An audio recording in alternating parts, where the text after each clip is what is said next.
সবই হচ্ছে আল্লাহর খেলা।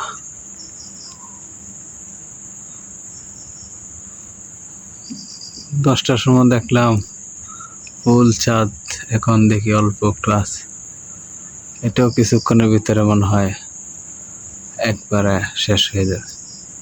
আস্তে চাঁদ লালও হইতেছে, আবার একেবারে শেষ হয়ে যেতেছে। চন্দ্র সূর্য গ্রহণের সময় গর্ভবতী মা যদি বাঁকা হয়ে শুয়ে থাকে ও কিছু কাটাকাটি করে, তার কারণে সন্তানের কি তাই হয়? গর্ভবতী মা যদি চন্দ্রগ্রহণের সময় একটু বাঁকা হয়ে শোয়, তাহলে সন্তান বাঁকা হবে কিনা? ভাই, এই সমস্ত আজগুবি বিষয়গুলো আমাদের সমাজ থেকে আলহামদুলিল্লাহ অনেকখানি উঠে গেছে, এখনো আসে। বিশেষ করে চন্দ্রগ্রহণ সূর্য গ্রহণের সময় এই প্রশ্নটা হাজার হাজার মানুষ করে দেখি। চন্দ্রগ্রহণ সূর্য গ্রহণের সময় একজন পুরুষ যদি বাঁকা শুইতে পারে, একজন মহিলাও বাঁকা শুইতে পারবে, কোনো অসুবিধা